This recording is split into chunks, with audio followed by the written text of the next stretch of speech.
Débat du jour, la bataille du commerce de proximité à Paris. Entre 2000 et 2010, le nombre de supérettes de centre-ville a augmenté de presque 80%. Sur Paris, difficile d'avoir des chiffres. L'INSEE parle de 276 à 400 supérettes en 6 ans. On est bien loin des chiffres, vont nous dire nos invités. En tout cas, dernier en date sur le créneau, par exemple, les Leader Price Express ou les Marks & Spencer. Rodolphe Bonas, bonjour. Bonjour Karine. Vous êtes le directeur général de CEACOM, groupe de communication dans la distribution. Vous êtes notre expert en distribution sur BFM Business. Éric Scherer, bonjour. Bonjour. Porte-parole du comité de liaison intersyndical du commerce de Paris et dirigeant du syndicat CECI UNSA. Merci beaucoup d'avoir été avec nous. Alors justement, on va commencer par une illustration sur le marché du commerce de proximité. Cela n'en finit pas de bouger. Dernière en date, en tout cas, à communiquer sur le sujet, c'est Leader Price qui déploie son réseau Leader Price Express avec toujours la même idée, allier petit prix et praticité. C'est un reportage d'Hélène Corneille. Le concept était en test depuis juillet dernier et apparemment il a été concluant. 240 points de vente ont déjà été ouverts en France, dont une vingtaine à Paris. Une expansion dynamique qui devrait se poursuivre cette année. Le modèle, des petites surfaces en bas de chez soi, ouvertes jusqu'à 21h et qui promettent des prix bas toute l'année. 80% des produits sont sous la marque Leader Price, 10 à 15% moins cher que les autres distributeurs. Pas de campagne de publicité, tout est investi dans les prix. Le design est simple mais convivial, les références bien agencées, on est vraiment dans la supérette de quartier, rien à voir avec les cartons entassés d'un hard discounter. Le groupe Casino, sa maison mère, compte implanter son nouveau concept un peu partout en France et pas seulement dans les grandes villes. La proximité, c'est le terrain de jeu de Jean-Charles Naouri. Avec Franprix et Monoprix, Casino a déjà une longueur d'avance, mais les concurrents sont sur le pied de guerre. Auchan, Intermarché, Carrefour, ils ouvrent tous des petits formats à tour de bras en promettant de faire jouer la concurrence. Petit à petit donc, Leader Price Express remplace les anciens petits casinos victimes d'une mauvaise image prix. Et oui, on sent que c'est compliqué déjà et que ça se bouscule au portillon. Je tiens à signaler avant que l'on débute cette discussion que nous avons contacté à peu près toutes les enseignes dont Hélène Corneille parle et dont nous allons parler aujourd'hui sur le plateau. Personne n'était disposé à venir sur ce plateau. Ceci étant dit, de quand ça date, Rodolphe Bonas, cette guerre commerciale? C'est la loi LME? Oui, alors la loi LME a modifié en fait les conditions d'ouverture et a rendu un peu plus possible cette approche. Et puis surtout, il faut savoir quand même qu'il y a eu, en termes de comportement consommateur, on s'en souvient à peu près dans les années 2008-2009, une modification où on a vu subitement le centre-ville redevenir un lieu d'achat de ces courses alimentaires. Un petit peu comme si on finissait par se dire que le temps passé dans la voiture pour aller en périphérie, plus le temps passé dans l'hypermarché de périphérie était finalement un peu long et qu'on aurait préféré passer un peu plus de temps chez soi ou dans ses loisirs et donc acheter ses courses en bas de chez soi. Donc c'est la raison pour laquelle on a vu finalement les formats de proximité avoir des performances commerciales dans ces années 2008-2009 qui ont été assez intéressantes et du coup les groupes se sont engouffrés pour dire il faut qu'on rattrape notre retard là-dessus. Alors certains étaient déjà bien implantés. Aujourd'hui c'est qui leader? Je sais pas, est-ce que vous avez compté combien il y a d'enseignes? Alors au total... Je parle d'enseignes, oui, pas de groupe. Alors aujourd'hui, les enseignes, alors c'est très compliqué pour le consommateur à lire, pour la simple et bonne raison, c'est que les groupes de distribution ont tous des stratégies différentes pour attaquer ce marché de la proximité. Certains groupes sont en lecture très évidente, type Carrefour, qui attaque avec des carrefours qu'on appelle les carrefours proxy, et puis le Carrefour Market, d'accord, qui sont deux modèles intramuros. Donc là, c'est lisible, c'est Carrefour. Et puis après, vous avez un autre groupe qui est Casino, comme c'était précisé dans le reportage, qui lui attaque avec du multi-enseigne, du multi-marque. Donc on a Monoprix, Franprix, on vient de voir Leader Express, la marque Casino bien sûr aussi qui ouvre des magasins. Et donc mécaniquement pour le consommateur c'est un peu compliqué à lire parce que derrière un seul groupe vous pouvez avoir 4-5 enseignes. Alors bien sûr il y a ceux qui sont très connus, en plus des Parisiens, qui sont un petit peu installés, les Monop par exemple, on va y revenir dans un instant. Et puis il y a tous les petits nouveaux aussi, du coup la vague bio, Marks & Spencer. Alors on va y revenir dans un instant. On va voir avec vous aussi, Éric Scherer, qu'est-ce que ça a bouleversé finalement, qu'est-ce que ça apporte aux consommateurs et qu'est-ce que ça a bouleversé dans la répartition du commerce parisien en particulier. Mais d'abord sur BFM Business, vous savez que l'actualité ne cesse de changer depuis hier, depuis l'attentat chez Charlie Hebdo. Paris est bouclé depuis ce matin. Il est temps de refaire un point complet sur l'actualité à 14h30 sur BFM Business. Paris est à vous. L'émission qui donne le meilleur de la région capitale. Et nous sommes toujours en compagnie de Rodolphe Bonaz, dirigeant de CEACOM, et Eric Scherer, dirigeant du syndicat CECI INSA. Eric Scherer, on parle donc de cette bataille des supérettes en centre-ville et en particulier à Paris, parce qu'on sent que c'est quand même là que tout se joue, même si de plus en plus de villes de province, je vois, en pâtissent ou en tout cas connaissent la même agitation. Eric Scherer, comment vous regardez tout ce remue-ménage et véritablement cette bataille? Parce qu'on sent que c'est un petit peu des quartiers qui se jouent, même des rues, ça se joue à 2 rues parfois. Ah, oui, effectivement, il y a une stratégie pour ces grandes enseignes, parce qu'en fait, il y a une confusion, souvent on parle du petit commerce. Non, ce sont des grandes enseignes de la grande distribution qui se sont simplement formatées afin de pouvoir s'installer et prendre des marchés.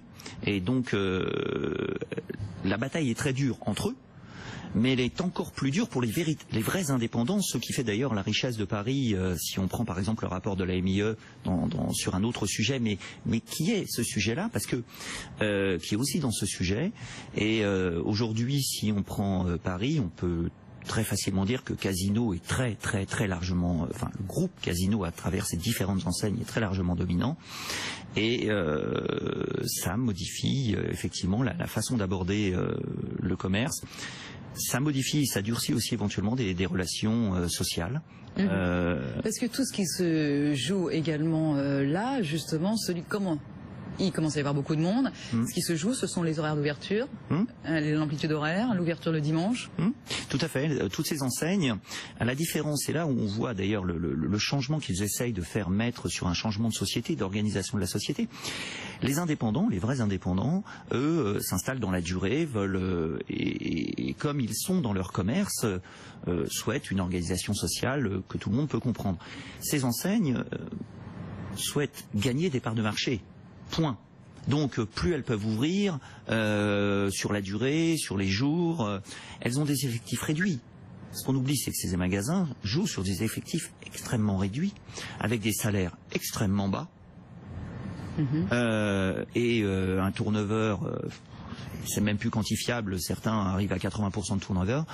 Donc voilà, on est sur ces difficultés. Sur des relations un peu plus tendues. Rodolphe Bonaz, justement, ce qu'il faut pour tenir le coup, parce que effectivement, est-ce qu'on a un pourcentage au nombre d'habitants? Est-ce que vous savez aujourd'hui combien il y a de supérettes pour le nombre d'habitants? Est-ce qu'on a réussi à le calculer, même si ça bouge toutes les semaines? Non, alors en fait, c'est très compliqué à suivre parce qu'ils s'en ouvrent et aussi ils s'enferment, il faut quand même le reconnaître. Et en revanche, sur Paris, c'est vraiment un cas très intéressant parce que ce que vous expliquez, c'est quasiment une logique très tacticienne en fait, c'est-à-dire qu'on travaille des rues, des quartiers, des parts de marché. Parfois, ça arrive même lorsqu'un concurrent ouvre dans une rue d'ouvrir tout de suite, immédiatement, un magasin en face pour tout de suite essayer d'empêcher finalement ce concurrent de se déployer sur ce quartier ou sur ce pâté de maison. Donc on n'a pas, moi j'ai pas trop les chiffres là précisément, mais en revanche ce qui est très intéressant c'est que Paris en plus bénéficie de 3 leviers de business qui sont tout à fait décisifs. Le premier bien sûr ce sont les 2 millions d'habitants intramuros, le deuxième ce sont tous ceux qui viennent travailler dans Paris, près de 8 millions de personnes, et enfin ne l'oublions pas, il y a 27 millions de touristes par an qui viennent à Paris. Et donc ça veut dire que il y a un enjeu de business, si vous voulez, même dans le commerce alimentaire, sur des... Mais c'est ça, parce qu'ils ont changé aussi tous ces nouveaux concepts,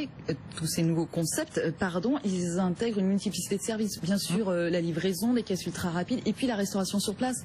C'est là-dessus aussi qu'ils sortent. Exactement. Et on voit bien, et ce que vous pouvez constater, c'est que dans certaines zones dites touristiques ou de passage ou en face de bureaux, vous allez trouver des corners en effet de restauration, parfois même de quoi faire un plat chauffe, parfois même un café, un coin café où vous allez pouvoir donc à la fois faire vos courses alimentaires pour le soir. Ce qu'il ne faut pas oublier, c'est que il faut corréler en fait cette puissance commerciale qu'on trouve sur Paris aujourd'hui et cette guerre commerciale avec aussi un phénomène, c'est que de plus en plus la supérette en bas de chez soi devient un peu son frigo. Le mètre carré à Paris a été multiplié par 4 en 20 ans, donc mécaniquement, on a de moins en moins de place pour stocker. Donc il y a une logique de praticité, un peu d'évidence, si vous voulez, pour le consommateur, qui fait que, en effet, aujourd'hui, il y a un enjeu économique très important pour les grandes enseignes nationales. Alors, le problème, Eric Scherer, c'est bien ce que disait Rodolphe Bonaz, c'est la supérette qui devient le frigo, c'est plus l'épicerie de quartier. Combien ont disparu? Moi j'avais le chiffre le nombre a reculé de 7% entre 2007 et 2011 selon l'atelier parisien d'urbanisme. C'est déjà des chiffres anciens, hein, je sais pas. Alors je pense que ça s'est même accéléré ces derniers temps, tout simplement parce que comme ça vient d'être dit, comme il y a une multiplicité d'enseignes. Par exemple, il y a un cas très récent d'un petit épicier dans le 20e boulevard Davout qui nous a interpellés et j'y suis allé. Parce que souvent les gens ne voient pas. Une petite épicerie indépendante, ça fait vivre 4 à 5 personnes. Ce qui est pas rien, mais qui vivent vraiment de ça. C'est-à-dire que si ça tombe, c'est 4 à 5 personnes qui sont au chômage, voire dans la pauvreté directement, parce que tout est lié. C'est-à-dire à la fois le commerce et le logement. Et il a maintenant un Franprix en face, un Franprix à 200 mètres, et en fait, si on fait le tour, il a 5 magasins qui sont à 400 mètres et qui, c'est là qu'est aussi socialement notre combat se justifie, non seulement au nom des salariés d'une vision sociale et sociétale, mais aussi d'organisation. Il l'a démontré, et c'est très intéressant.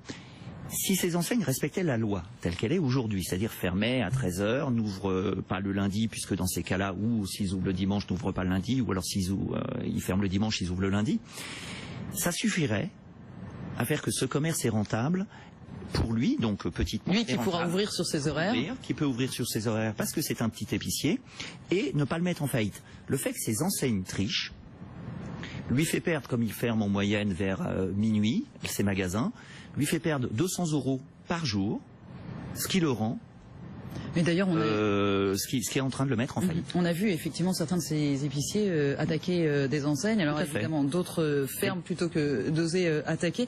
Rodolphe Bonas, est-ce qu'on pourrait imaginer, est-ce que ces grands groupes, ils arrivent vraiment comme ça en disant de toute façon, nous on n'a pas de scrupules et comme vous disiez, et c'est la guerre, on y va? Ou est-ce qu'ils commencent quand même à réfléchir, à se dire, est-ce qu'on pourrait pas avoir une complémentarité? Alors, en fait, elle existe en fait aujourd'hui la complémentarité. Maintenant, il faut aussi reconnaître que souvent, ce qui peut malheureusement asphyxier ce petit commerce parisien, c'est aussi les charges locatives, hein, c'est aussi le prix du mètre carré. C'est-à-dire que dans le compte d'exploitation d'un indépendant, supporter finalement les mètres carrés parisiens, c'est un peu lourd. Donc il ne faut pas toujours opposer les grands groupes et les indépendants. D'abord parce que tous les grands commerçants ont commencé petits déjà, ils ont ça comme point commun. Et le deuxième élément, il faut savoir que les grands groupes aussi ne sont pas opposés au commerce indépendant parce que pour beaucoup, en fait, ils misent leur développement sur la franchise. Et donc en fait, c'est-à-dire qu'en fait ils offrent marketing, enseigne, et derrière ils mettent en place des réseaux de franchisés qui eux sont des indépendants qui ouvrent au nom de l'enseigne. Pour revenir à toutes ces enseignes-là, on parlait avec l'arrivée de tous les réseaux bio en plus, on n'a pas le temps de développer aujourd'hui avec Marks & Spencer par exemple. Il va y avoir de la casse. Enfin, à quel moment ça va s'arrêter, Rodolphe Bonas? Est-ce qu'on va aller jusqu'où là? Parce que c'est vrai que ça fait 1 an et demi, 2 ans qu'on parle de cette bataille, cette guéguerre. Ça va s'arrêter à un moment donné ou pas? Alors en fait, oui, comme dans toutes les batailles commerciales, finalement c'est le chiffre hein, qui fait la loi très rapidement. Et donc c'est la raison pour laquelle c'est très compliqué parce que à l'heure où on parle, il y a beaucoup d'enseignes qui s'ouvrent et beaucoup d'enseignes qui se ferment, même dans les grands groupes. C'est-à-dire qu'à des moments, en effet, on va avoir une logique d'encerclement et puis elle va échouer. Donc mécaniquement, on va fermer 2 enseignes, on va en ouvrir une autre ailleurs. Donc c'est vrai qu'on est encore, particulièrement sur Paris, on est encore dans une logique où le business est en train de se poser. Et donc c'est la raison pour laquelle vous avez des enseignes qui sont en train d'essayer de rattraper leur retard. Avec Auchan, avec à deux pas hein, qui est en train de se déployer. Leader Express que vous avez montré tout à l'heure, ou bien même Intermarché aussi Express qui vient d'ouvrir aussi dans Paris. Donc vous voyez même que des enseignes dites de réseaux indépendants hein, sont en train de s'intéresser à l'intramuros parisien.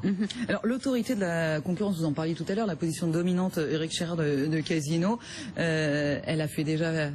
Elle a poussé à des changements d'enseigne. Carrefour doit revendre des magasins Dia. Est-ce que vous trouvez qu'elle est assez vigilante ou non? Non, enfin je pense pas, parce que effectivement c'est pas évident, même je pense pour l'autorité de la concurrence, puisqu'il faut en plus qu'elle fasse des enquêtes, etc., qu'elle regarde de près.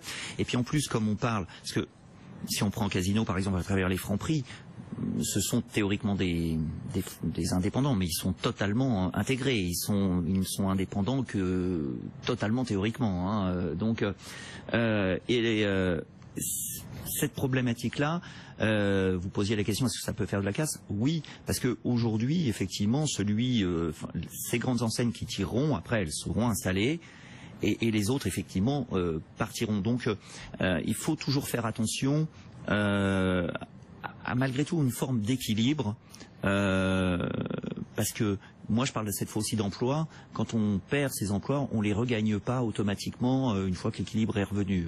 Donc, Rodolphe Bonas. Alors il faut savoir que par rapport à cet élément-là, il faut savoir que gagner une guerre commerciale sur Paris, c'est pas évident pour un distributeur, parce que vous allez répondre à plusieurs choix. Premier, il faut que vous soyez sur le prix, parce que vous pouvez pas finalement proposer un commerce de proximité avec vos achats alimentaires du quotidien avec des prix qui sont 20 ou 30% que ce que vous pourriez trouver dans un hypermarché périphérique.